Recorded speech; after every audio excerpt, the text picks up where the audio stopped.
So far, about 20 Democrats have publicly called on President Biden to withdraw from the presidential race. A couple will say he should resign the presidency. Well, the folks at Black Voters Matter released their own statement calling such a decision reckless and short-sighted to change the nominee this late in the process. Joining us right now is a co-founder of Black Voters Matter, Cliff Albright. And Cliff, every time I saw one of these people put this thing out, I would go, okay, who's your pick? Then I would go, okay, if it's not Harris, how are you going to get around the money issue? How are you going to get around the fact that you can't transfer 1,000 staffers in 100 field offices? How are you going to get around trying to build a national campaign on the fly? None of these people could answer any of those questions. That's why this was stupid. Yeah, and I think that what you're raising, the question that you raise in terms of like who else would you be picking, I think really shows the problem. There's a meme going around on social media talking about, the real problem with Biden's age is really Kamala Harris's race and gender.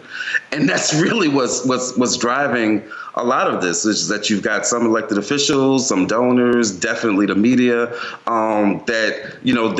it's not enough of an answer for you to say, well, if something were to happen to Joe Biden, heaven forbid, but if something did, obviously you got a vice president that's gonna fill in.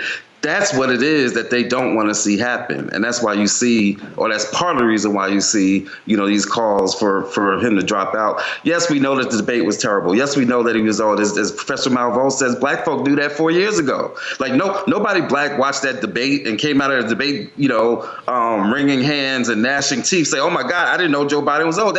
We knew that already. That was already baked in. But what we recognized 4 years ago, just as what we recognize now, is this is the best chance of beating Trump, and part of that is because of our distrust of the way that other white folks might vote. But what you're raising is really, it's a big part of the issue, which is that there's no process for how they would go about doing this. And we've argued that any process that would pass over the vice president would be detrimental to the base. You'll immediately lose a whole bunch of black women and black men that will see that level of disrespect. We, in our statement, what we said is that we want to see the process be respected.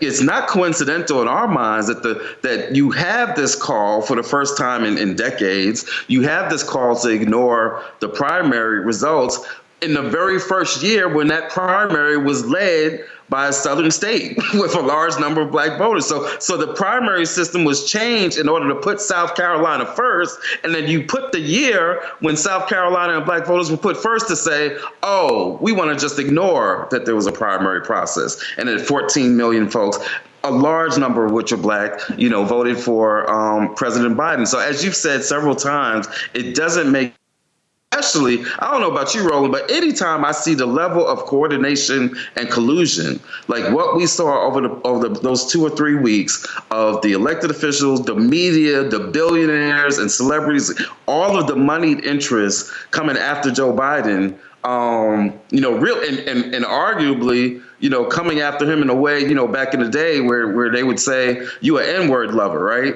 I think part of the anger that he's been getting has been because of having a first black woman vice president, because of putting a first black woman on the Supreme Court, because of putting an historic number of judges within the judicial system. And we got another reminder today in the form of Judge Cannon about why it's important that you're able to put these judges in these positions. And so, when you see that level of collusion coming from the media and ignoring the polling, which I'm not a big fan of polling, like the same people that are talking about these polls now are the same polls that were telling us that there was a red wave coming in 2022, and we see where that wound up. So I'm not a big fan, except for a couple of people that I trust. But when you look at the polling that's come out over the past couple of days, with Biden either maintaining where he was, or in some cases, like with the Marist NPR poll, where he's developed a 2-point lead, and there's some other polls showing that he's developed the lead. When you see that happen after 2 weeks of just being pummeled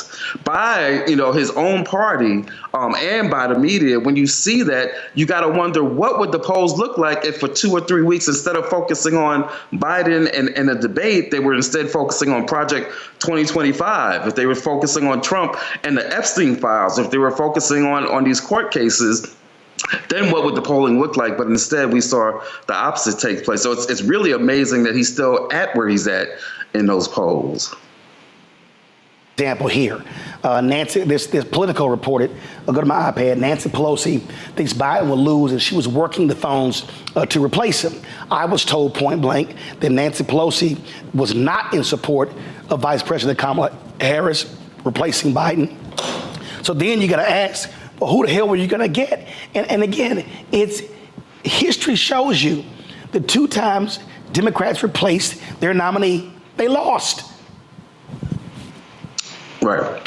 Yeah, I mean, when you look at the Democrats in contested conventions, 1968, of all places, Chicago. When you look at the 1980 race and, Kennedy challenging Carter and what took place there. And then even as recently as 2016, which was somewhat of a contested contested convention, those don't end well. They just don't end well. And this year, I think especially would be chaotic, and I really think would create a process where you'd see a lot of black voters feeling like our voices were just ignored in favor of, again, the big money donors and celebrities and in terms of the media, the corporate media interest. And so I don't see that process ending well. And I've got to add on that, look, there are people within our movement, people very close to me, heck, me, myself, who have legit concerns on policy matters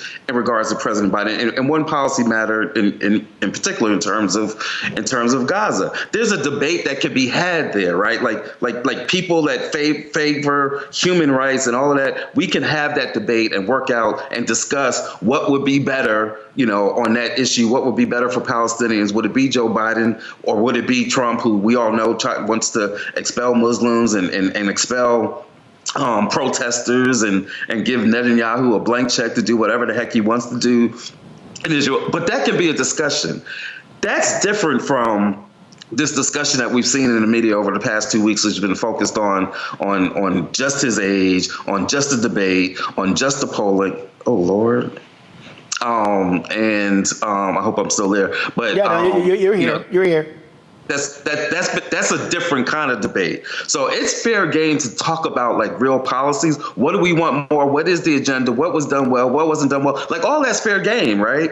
But this thing that we've been seeing play out in the media, that's been something that we all should be very concerned about, because again, a lot of it is driven by, again, not just President Biden's age, but the nature of VP Harris as the vice president. Cliff, y'all are out there, you're going door to door. We had Adrienne Shropshire of Black Pac, and she talked about what they are hearing from folks door to door. And what she said is, and it looks, y'all are a nonpartisan organization, but the reality is, she said that they are seeing, as days progress, black voters are going, hey, I'm not jumping up and down about Biden, but I do know there's a binary choice. And folks are making that choice.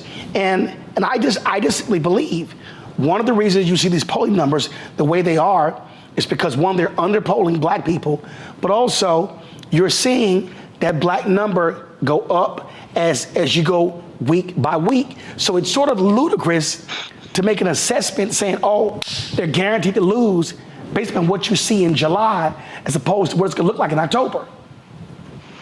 No, and that's actually the same thing that I've been saying, that our organization's been saying, to the media ever since January, or even going back to 23, where people were talking to us about the polling and what are black folks going to do and why is enthusiasm slow and all of that. And we've been saying for the past year now, wait a minute, right? You can't judge anything a year out from the election. As we get closer, as there's more discussions, as people become more and more clear that this is a binary choice for the most part, right? Because I think for a lot of the year, I think there were some of us that still weren't quite believing that the twice impeached, felony convictions, for a trial, all of that stuff, rapists, some of us weren't really believing that this dude is going to come back and be the nominee. But as we we get closer, and again, we've been saying this for a year, that as we get closer to the election, as the reality sets in that this is not a referendum on Biden, that this is a choice between two candidates, as the issues start getting more attention and more discussion,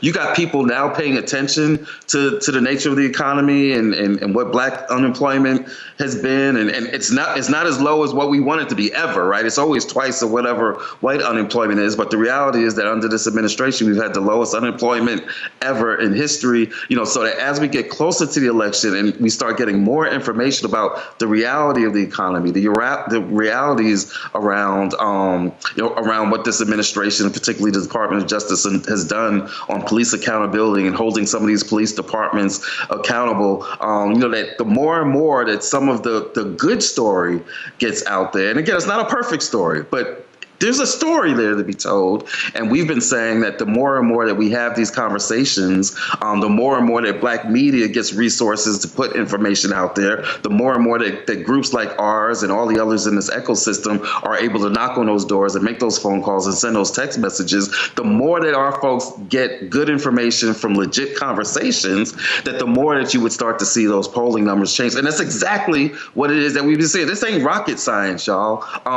But when you got a bunch of people out there that at the end of the day, and I've said this repeatedly for years, that you've got some Democrats, traditional moderates, whatever you want to call them, establishment, who would rather lose elections than to give way to a progressive Black and brown base, to give way to progressive policies, right? To give way to a president that would pick a Black woman to be his vice president, that there are some Democrats that would rather lose elections. And some of these quotes that we're now seeing coming out in the media are basically saying that, where they're saying, you know what, we're just resolved that we're just going to have another Trump presidency. The only way that you're resolved with that is if you really don't mind that happening. And you've got some people within the establishment that's that position, that they're okay with that happening, because at the end of the day, they don't have as much to lose as what our communities have. George Clooney and them, they don't have as much to lose as what our communities have stake. This isn't a game for us, right? These are our lives. When you look at Project 2025, it's the most marginalized communities, Black folks,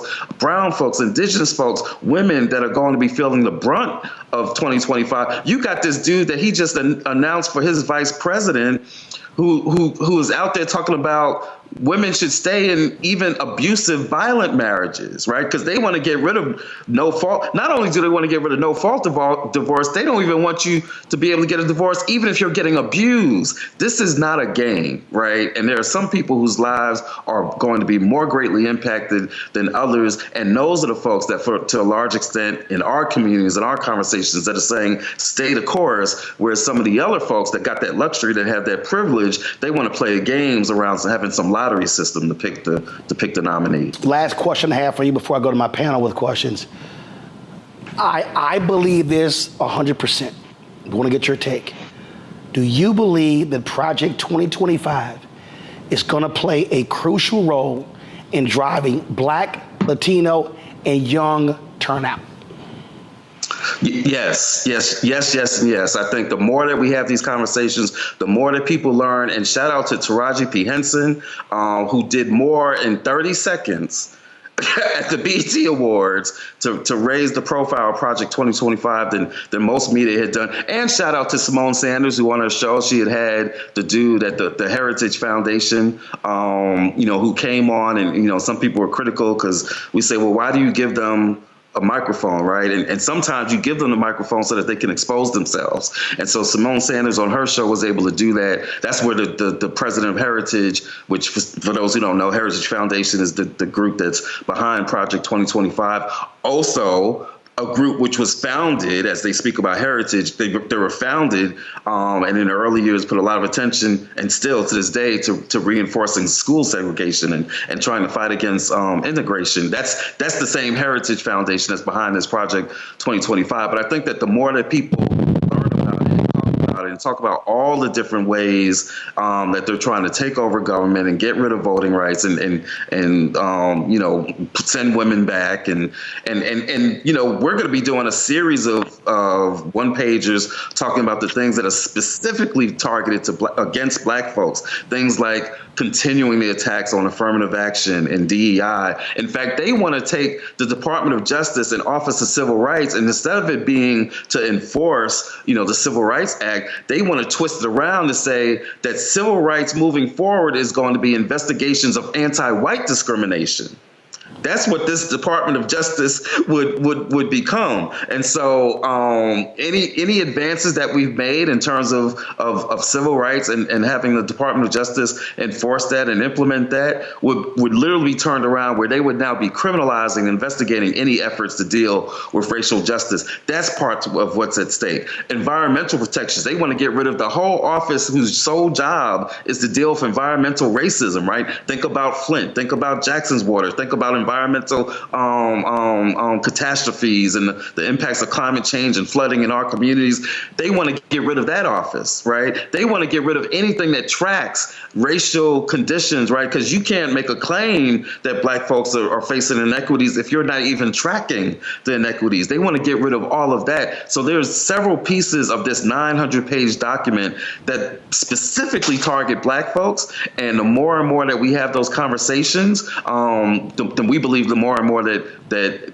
to your point, Roland, that Project 2025 trumps Project 2025, because we got to make it clear. This is Trump's, and Professor Malveaux was just talking about this. This is Trump's Project 2025. These are his people. These are his former administration, his former advisors, and not just former, but these are people that he is saying that he's going to be bringing back if he were able to get back in. So this is Trump's Project 2025, and we got to remind people of that every opportunity that we get, because it's not a game. And I argue that this part of what this so-called shooting, and that's a whole nother discussion, but part of this, and Black Twitter is going to get to the bottom of it, trust me, but part of what's behind this so-called shooting is that it has changed the conversation where increasingly people are talking about Project 2025 online. Even some of the media was being pushed into it. And just like that, the narrative has been changed, so that now all they're talking about is the so-called shooting that took place. And so we have to stay focused.